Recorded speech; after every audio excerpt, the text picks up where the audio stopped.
And now it's time for Egg Geek Speak with GK Technologies, Sarah and Jodi. In the fields again, I just can't wait to get in the fields again. The life I love is spreading potash for my friends, and I can't wait to get in the fields again. No, I can't wait to get in the fields again. Welcome back to Egg Geek Speak. We are going to continue our conversation today with Josh Stutrud of Barton, North Dakota, which is northwest of Rugby. I just like that, Barton. That's just fun. It's expanding my knowledge of North Dakota geography. So that's really great. And we were visiting with Josh about precision agriculture, specifically to try to manage protein in malting barley so that we can get a more homogeneous barley protein coming out of the fields with some nitrogen management. So let's jump back into it and start to have a little bit of conversation. If you have not listened to the episode prior to this, I do recommend that you go in because it really does set a nice stage for the conversation we're going to have today. So, Josh, you have been playing around with protein monitors on your combine. Is that correct? Yeah, yep. Utilized two different systems, a crop scan system and then Harvest Lab from John Deere. Crop scan is a private company from Australia, Next Instruments. They're really great to work with. That's a really easy platform that can be kind of installed on any combine, I guess is the way to put it. And then more recently, Harvest Labs from John Deere. Okay, I'm going to ask a question. What can you tell us about how those protein monitors work? I guess it's just a NIR analyzer that's mounted to the clean grain elevator of the combine, and then grain flows past the sensor, and it's able to take a reading more frequently than just pulling a cup out of the hopper, I guess is the way to put it. Okay, so it's literally using near infrared imagery. Yep. So there's a spectrometer. Yeah. So it's a spectrometer. It's like Oh. using a tabletop protein analyzer that's at an elevator. It's the same technology, just mounted on a clean grain elevator of a combine. That is very cool. How accurate have these systems been for you? So the crop scan system, you can go and calibrate, which offers some nice flexibility, but it also makes it much more complicated because sometimes the data sets don't seem to jive when it's being calibrated. And I wasn't involved in that as much, and I have to give a lot of credit to Troy Radke, who's a former employee of Gooseneck Implement. He was a great mentor to me, and he kind of spearheaded that, and he actually was more involved in the calibration side. But ideally, what they wanted you to do was go to your local elevator and get samples and get a wide protein range. So like in wheat, try to get, let's say, 11 to 17% protein, because then it gave you a wider range to work with, and it was also calibrated to your local elevator, for lack of better terms. So they kind of deferred the risk, I guess is the way to say it, to the grower to kind of be responsible for calibrating it, where Harvest Lab is more of a plug and play system where it's just has a North American barley curve that they created and utilized. A lot more convenient as a farmer, I guess is the way to put it. So you don't necessarily have to calibrate the Harvest Labs monitor to the same intensity as you do the other one. Is this like, I'm going to ask the question, is this like yield data where you have to calibrate the yield monitor or you're going to get not very good data coming in to work with? No, I've been very satisfied with the Harvest Lab. I guess it's been something that's been pretty accurate. I haven't specifically taken samples and tried to compare, but just looking at the data and what we've been delivering to the elevator. And part of the problem is sometimes when you deliver it to the elevator compared to, let's say, the maltster or whatever it might be, it might vary in protein a little bit, just what their testers are reading. So it's kind of one of those things where you're as accurate as you want to be, I guess is a good way to say it. Absolutely. And sometimes it's more important to make sure that the variability within the sensor is consistent so that when you're trying to figure out differences that might be occurring in the field, you can really see that coming out. So as long as it's consistent within itself, and you can compare it back to either the maltster or the elevator, so you can have that comparison data. Sometimes that works really well too. Yeah, and just as looking at the at like a field average or different components like that, if I do what bin that went to or whatever it may be, and when we sold it, like it's pretty, it's relatively accurate, I guess is a good way to put it. So with CropScan out of Australia, how and why it was developed in Australia, like what's the demand for their small grain products versus ours and why they developed it there versus us here in the United States? So yeah, a large component of their sales tactic, I guess, was for segregation purposes. So from my understanding, a lot of Australian farms, they're quite large fields potentially. So then they have a lot of mother bins in the fields, grain carts driving around, different things. So there's a lot of different logistics than we deal with in North Dakota, for example. So then with those logistics, the crop stand system actually had a proximity sensor on the auger, and when I would kick the auger to out to unload, it would actually give me a hopper average.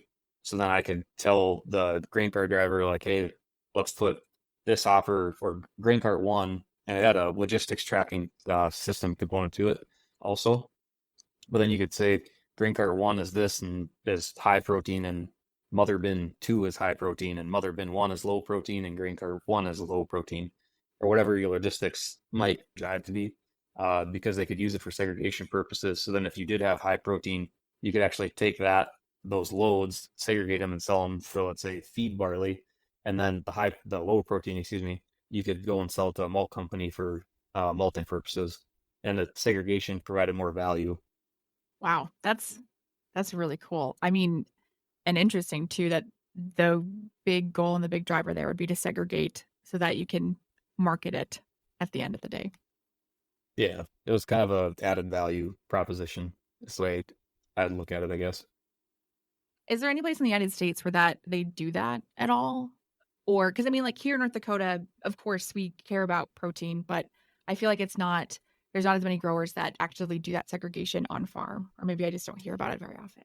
And it sure sounds like blending barley or blending proteins, whether it's wheat or barley, is really challenging. It's not like other kinds of blending. It's not an easy blend when you have to blend that stuff up. So Yeah, it's kind of more of an art. And I guess I'm not too aware of it. It's, I guess, personally on our farm, we don't have a grain leg. We just have a 16-inch brand auger.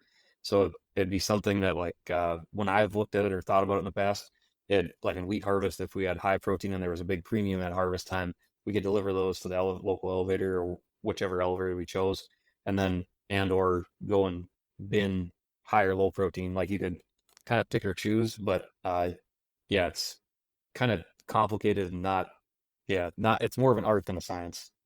there's a lot of things like that in farming that work that way. There's the science behind it, but there's definitely the artistry to it. Let's talk for a second about nitrogen. You called me last fall, last summer, and you wanted to write your own script. And in ADMS, there is a way that if you want to work with data, you can write your own script. And if you need help writing that script, we have people on staff that will do that. So, for example, if you had a couple of different data layers that you wanted to put together and have some math performed in there between those data layers, and it's kind of your own thought process, you can call us up and we'll help you write that code, and we'll figure out a way to do that. So that's what Josh did. He called me up last summer, and he likes to ask really challenging questions, and I'm not the best computer coder, so it was like, oh yeah, I know we can do that, but I'm not the person who's going to help you do that.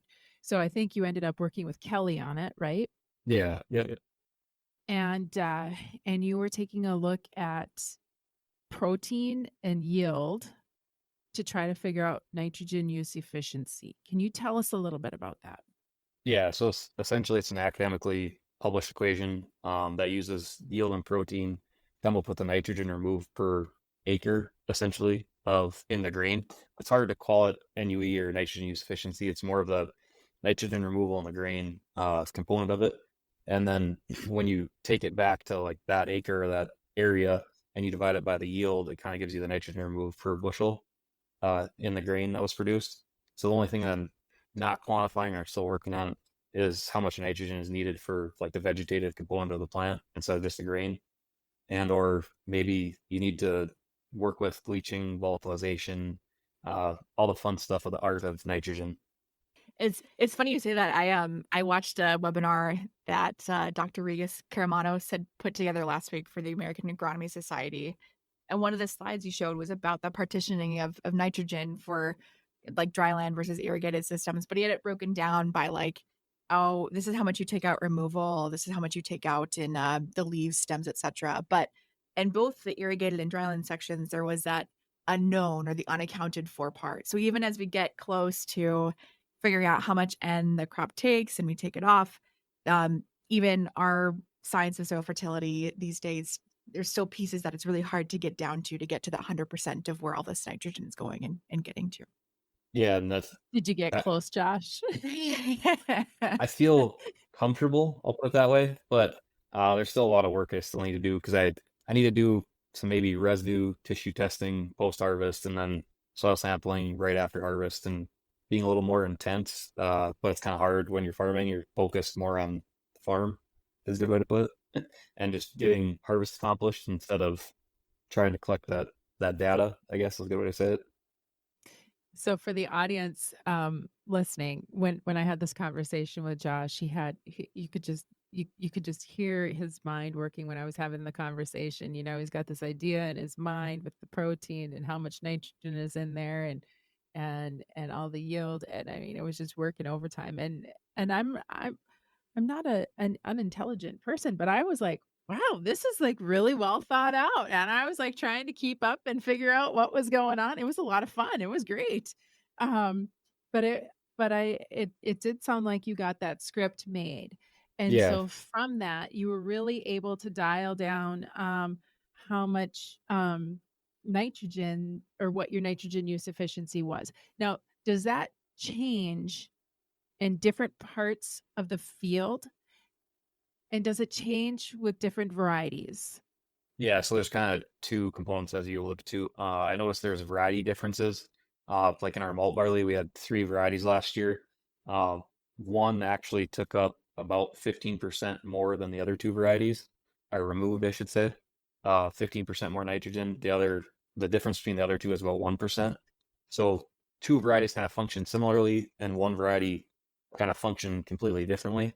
So when I'm looking at this now, maybe I need to start writing variety specific prescriptions for nitrogen. And then also the one variety that was 15% different um, took up more nitrogen in zones. I'm just going to pull up my data quick. Yeah, it actually removed more nitrogen in zone 1 and less in zone 10. And then the other two varieties work inversely from that. And they actually remove more in zone 10 and less in zone 1. So just looking at that nitrogen removal up flip-flopping is kind of interesting, I guess is a good way to say it, and how it functioned. So help me understand zone 1 and zone 10. In zone 1, is that high productivity or low productivity, or is it Yeah, salts, or so how would you zone one explain is that? typically higher productivity, closer to highest. 1 through 5 is normally highest productivity, and then 6 through 10 progressively gets worse. And zone 10 is normally our poorer producing areas that are either normally saturated or saline issues, and at times have the higher pH and higher magnesium issues. So I'm not able to buffer the magnesium with a soil amendment. So what you were finding is actually varietal differences in what we would consider some varieties are using more nitrogen in those saltier, tougher, lower producing areas, and some are using more and some are using less nitrogen in those areas versus where it's inverse in the high productivity areas. Is that correct? Yeah. Yep. So I mean, it's just kind of interesting on how that's, I don't know, played out for lack of better terms. And yeah, something that I've went back and looked at, uh, 20, so I was 23 data. I went back and looked at 22 data. It was a similar concept, maybe a little less extreme. I don't have that pulled up right now, but I mean, it was maybe a 8% difference between those two varieties. So yeah, makes a difference, I guess is the way to put it. Just trying to put a little bit together from the previous episode that we did. and bringing in some of that conversation about malt and then bringing it back to here. Maltsters, they kind of have their specific malts that they want for specific brews, right? Yeah, so they actually take each variety separately, so you have to keep it segregated because the varieties will actually germinate differently. So part of it is like one variety might germinate in 2 days, so you need to keep it separated. Go and malt the one variety that germinates in 2 days, and then one variety might take 5 days to germinate. Well, if you mix them together before you malt it, the germination process gets messed up, and you're not going to have even analysis for your malt purposes for the brewing side of it or syrup chemistry side of it. Okay. And so we've got maltsters that kind of have these ideas of the specific varieties that they want to use for their malting purposes. So within that, well, flavors might change and maybe demand for different barley varieties might change a little bit over time. By and far and away, they have that idea in the back of their mind what varieties they want to use. And it probably maybe lasts a little bit longer. While we might have a fad to be using Explorer one time and then maybe we're going to want more lazy. I realize that's a 2 row versus a 6 row, but nonetheless, I'm just trying to think of barley varieties off the top of my head. But nonetheless, if you have that demand there, maybe that information for how much nitrogen is needed in these different spots over time, that can actually be really valuable information as the market is even changing. If you have that in the back of your mind, so you know how you want to manage these varieties as they come back around because you get a contract saying you're going to raise this variety, right? Yeah, you're going to raise X and here's your variety. And that's even something that with this data, hopefully, if you know it's has a similar characteristic to a previous variety you've been growing, it gives you a starting point is maybe a good way to say it. And my hope is in the future that I can, so traditionally when I've been writing crop plans with our target yields, like on our farm, I again have to give a lot of credit to Troy Radke because he was the agronomist that worked on our farm before college and even after I was home from college. And he really taught me a lot, and I learned a lot from Troy, so I have to give him a lot of credit for this. But he kind of found that 1.2 pounds of nitrogen per target bushel or target yield bushel was kind of what we were utilizing for uptake values of nitrogen. So my hope and or goal with this is to kind of come up with new uptake values. So when I'm writing a crop plan, that I'm able to say, hey, my target yield is 100 bushels, and in zone one it maybe needs to be zero 0.9, and in zone 5 it might be 1.2, and in zone 10 it might be 1.5, just depending on historical data from nitrogen removal.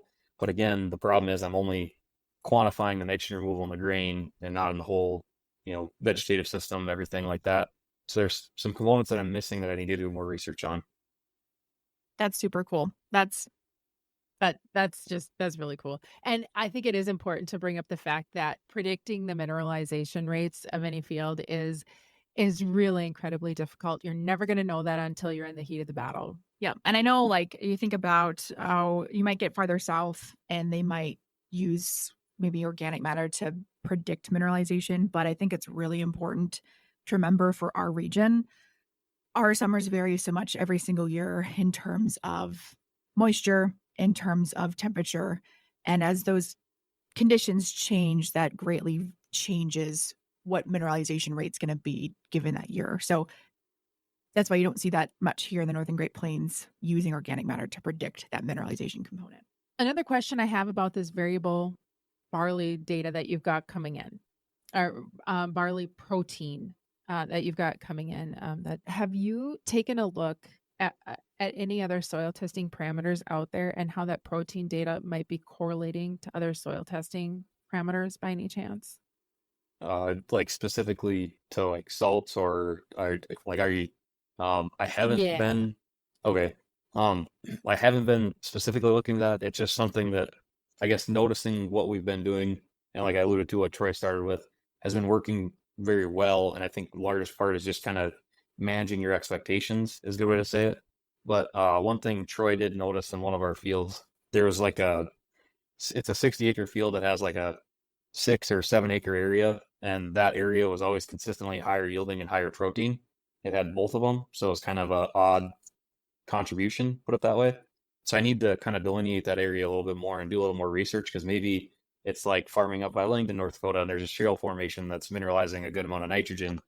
There has to be some weird reason and or maybe there's a history of like manure, for example, that's releasing a lot of nitrogen. Like there could be a lot of different weird components that were way before my time that I'm just not aware of. So it's something that I need to play around with more. So that this technology also helps you kind of notice some nuances within your fields when you're just looking at the data. Yeah. So I mean, like folks that if you're using zones, right? Like this would be that'd be a fantastic area to have as a mod area, right? Some other zone in the field that acts differently from similarly yielding parts of the field. Oh, that's so cool. And I want to hear about the different mod areas you put together and learn from in the future. And thinking about that too, like this has me thinking how, and if you're comfortable with sharing this, like do you build your soil sampling maps based on zones from your protein and yield data? Do you have a different zone map from, Do you use different zone maps different, for barley? Or are you still using one zone map? Yeah, so we've just been using the swap maps, I guess, and then again, I'm trying to manage my expectations because I guess to maybe back up even more, the largest one of this is that my personal opinion is the largest predictor of yield in like a small range crop system is a protein, because if your protein, don't quote me on this, but I remember academia says anything under 12.6% protein in wheat, you actually gave up yield. So utilizing that as a metric, you might think you had a great crop, but did you have 11% protein? And you maybe could have hopefully pushed it a little higher, and you were maybe banking on nitrogen mineralization or whatever component might have been as somebody as an agronomist writing your crop plans, but you didn't receive the rainfall, but you still had a good crop, but yet you had really low protein. Well, why? Well, this kind of gives you that ability to dig into it a little bit more, and you actually have some spatial variable maps to work with. So to me, it's utilizing the protein to kind of better predict and or make assumptions of yield and what either went really well or went really bad. That's really it's pretty fun. This is just really fun stuff. I'm just enjoying this conversation so much. This might get a little bit off the topic of nitrogen use and barley protein. I mean, you're obviously using precision agriculture to kind of think about barley production from this standpoint, managing protein. But do you have are you using precision agriculture in any other way on your farm right now? Do you have some future ideas where you want to go, or other ideas, things you want to try? One of the things we're doing is a see and spray through John Deere. So we had a See and Spray Select last year. This year, I think we'll have a See and Spray Ultimate, so I'll have a split tank sprayer. So even if I'm not utilizing See and Spray because like it's not approved for canola, for example, I know your good friends Kyle and Jason would really appreciate this. But my intent is to separate my clethodim from my Liberty and canola system to try to get better efficacy of my clethodim's in that one That is pass so system. exciting. Yeah, so hopefully in that two tank system, it gives me more flexibility and more efficiencies in accomplishing that. Okay, so back up. The See and Spray the technology that you're using, is this the one that's selective within in crop, or is it just sensing green material? Yeah, so last year was Deere calls it brown on brown or the green material sensing, which is actually, if I understand correctly, University of Australia Queensland technology that John Deere licensed. But then the Scenes for Ultimate is actually their acquisition through Blue River Technologies that's in season in corn and soybeans currently, and certain row spacings. And I don't remember the row spacings off the top of my head. So I guess in our farm, I'm hoping to use it in season with soybean system, and then just like I said, another other components of the farm, I'm hoping to utilize it for kind of separate, well, pre-herbicides, having a broadcast tank and then a see and spray tank, whether it be paraquat, diquat, whatever, like whatever herbicide, glyphosate, etc., like whatever burn down product I'm using, and then using the broadcast tank for residual herbicide like a PPO inhibitor or a very long chain fatty acid or things like that. So I don't know. It gives you a lot of flexibility, is a good way to put it, for a production system. I just think it's really exciting that you're gonna get that clethodim out there on its own. I think that's gonna be a really nice way to get a little more efficacy. That's pretty fun. Yeah, and I was kind of wondered just because of, I don't know. To me, it's interesting that you separate both of them, but if you apply it at the same time, is there antagonism once they hit the leaf? And then from talking to some senior agronomists at John Deere, they said that in the literature reviews they've done, there wasn't any. antagonism by having the two droplets meet on a leaf potentially. So that was kind of reassuring, I guess, is the way to put it. Well, that sounds like a really good experiment. And that's the kind of the fun thing is like my background is weed science, and a person kind of thinks, oh, well, there's no new active ingredients out there. What are these grad students studying? And this is exactly what they're looking at. I mean, the see and spray technology and having multiple tanks and the ability to just apply two different herbicides at the same time. These are absolutely questions that these researchers are looking into because this is the future. This is, even though, we're not coming up with all these new active ingredients anymore, there's new ways of doing things and applying things that still need answers. I don't know. Another thing to add to that, and a simple thing without needing much technology really, is knowing the droplet sizes that are needed for your herbicides. So just doing a better job of managing efficacy through A, reading labels, or B, talking to an agronomist, knowing A, when you should apply herbicide, and B is what droplet sizes you should be targeting is kind of just my 2 cents. It's no longer the easy button days of, a cut rate of glyphosate. It is, in order to maximize efficacy, you got to know, how to optimize this. How do I mix this? How do I make sure that I'm getting every single bit of efficacy from these herbicides versus just going out there and doing your best? I thought it was really funny when you said either reading the label or talking to an agronomist, because I used to joke that one of the big parts of being an independent crop consultant was just reading the labels. Yes, it's okay, Mr. Farmer. I will read the label. Yeah, I would say you kind of are the label to farmers, in my opinion. But yeah, Anybody that has not figured out that you can open up a herbicide label and then do a control F to search, use that function. It'll make your day a lot easier. I honestly didn't know that. You have just that. This is like the best day ever. Control F. I like it. Control F, everybody. can you do that on your iPhone? Absolutely. Let's have a pesticide label moment for a second. This is precision agriculture technology out in the field right here. So if you if you open up a label on your phone, say you're at an iPhone, and then if you go to the share button on the bottom, it'll open up a message, like it'll open up like your contacts to send it to, etc. But then there's a function called find on page, and it's the same thing as the control function, like reading a PDF. You'll be able to search with that. Yeah, that's a lifesaver. I did not know that was there. That's good to know.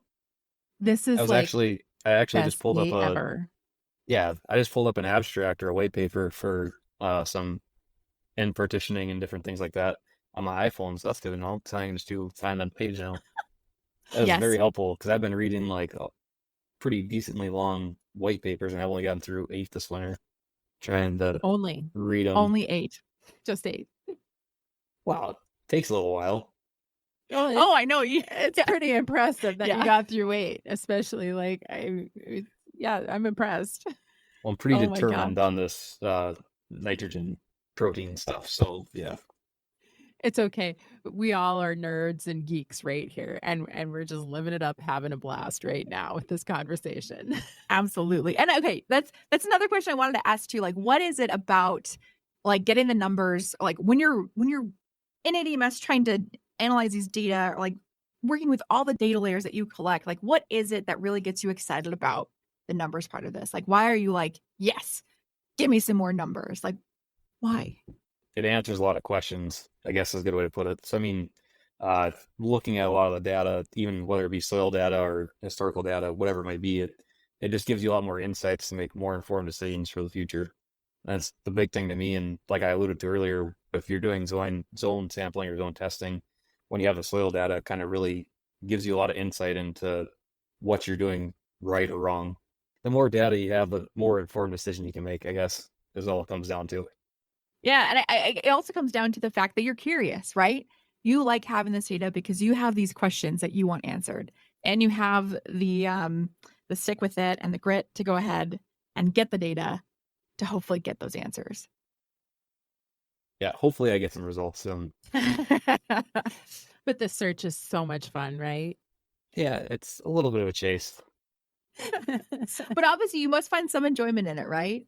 And I think kind of like thinking about the end of this conversation too, like what practices, now that you've got the Harvest Labs yield sensor on your combine and you've got multiple years of data, and now you know some differences in your variety, are you changing your nitrogen practices based on what you're finding? So that's my intent. Like I alluded to earlier, I don't have quite enough data yet just because of the fact that this is just nitrogen removal in the grain. And when I go from, I actually have a spreadsheet where I wrote a traditional crop plan using my traditional uptake values and then using the nitrogen removal from the grain. And I'm about 8 to 10 pounds different in each zone just based off those numbers and utilizing that equation. So like that 8 to 10 pounds, is that what I need for the vegetative needs of the plant? Or is it more? And I'm struggling to find published research that shows here's what's needed, for lack of better terms.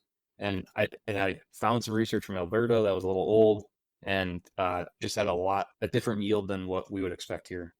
That is really it's really fun. This has been such a fun conversation. And I'd also like to add with the mod area side of it. On the mod areas, I intend to put more learning blocks in and try to, well, A, economic utility of my nitrogen applications, but then B is trying to determine that how well those nitrogen removal numbers work, because maybe I don't need that 8 or 10 pounds of nitrogen. So if I can kind of slip in a learning block of 2 acres or whatever it might be, just to test it out to see what it does and get the data, and maybe over a couple of years be more confident in it. There's a lot of opportunities there, put it that way. Can you talk a little bit more about learning blocks? So that's a term that I had never heard of before talking with you. Tell us what that is and what you hope to learn with those. Yeah, so I guess learning blocks are kind of just like check strips. I don't know, it's just a different nomenclature, probably a more nerdy one. I like it. Yeah, sorry if I'm rebranding your check strip or mod area There's no terminology, branding but okay. But yeah, just adding learning blocks to that, like doing nitrogen trials of maybe here's my traditional rate, even if you're flat rating. Here's my traditional rate. Here's I don't know, 20% above, 20% below, and then using your traditional in the middle as your traditional check. And then you can kind of learn, like, maybe I'm doing everything perfectly, or maybe I need to have a higher or lower. And one of the things I hear more commonly from other farmers is that they did something along those lines, and the lowest nitrogen rate actually had the best result. And they kind of quit and weren't interested anymore. And again, as we already talked about in this conversation, nitrogen mineralization is so widely variable that it's going to take repetitive years of data to become more precise with our nitrogen applications. So that's why, to me, that's a large part of it, is even if you're doing learning blocks and trying some of the stuff as a farmer, you need to be more open to a mindset that's greater or longer term than at least 1 year. That's really fun. And this has been a really fun conversation. Thank you for joining us, not just today, but for the previous episode. It's been fun visiting with you about your farming operation, being from Barton, North Dakota. That's great. You might end up being the only person from Barton that we ever get a chance to interview, but we'll see. We hear your wife is pretty amazing. She'd definitely join you guys if you'd like. That's good. We'll add her to the list. We'll let her know that she got thrown under the bus. But thanks for joining us and talking with us about this. This was a geeky conversation about data and precision agriculture and different sensors and how you're using precision agriculture, and specifically the protein stuff and the nitrogen use efficiency stuff you're doing with barley is just really neat. So thank you for sharing that. If people want to reach out to you, where can they find you? Yeah, find me on Instagram at ND Barley Farmer. Awesome. That's great. We'll put some of that in the show notes. Do you have anything to add to wrap it all up, Jodi? No, just thank you so much for your time today, Josh. We really appreciate it. And I think our listeners will really appreciate your insight and your curiosity and what you're doing to further your operation and sharing that with us today. Yeah, thanks for having me, guys. I really appreciate it. Well, thank you so much. This has been Ag Geek Speak with GK Technology. And remember, we have a map and an app for that. To get in the fields again. No, I can't wait to get in the fields again.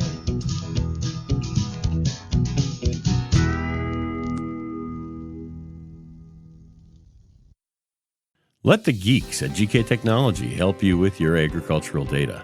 Their agronomists know agriculture. When it comes to creating soils and zone maps to maximize yields in your fields, you can trust the people with decades of experience in site-specific agriculture. Everyone at GK Technology has a background in agriculture, so they know what makes a farm run and they speak your language. The geeks at GK Technology have a map and an app for that.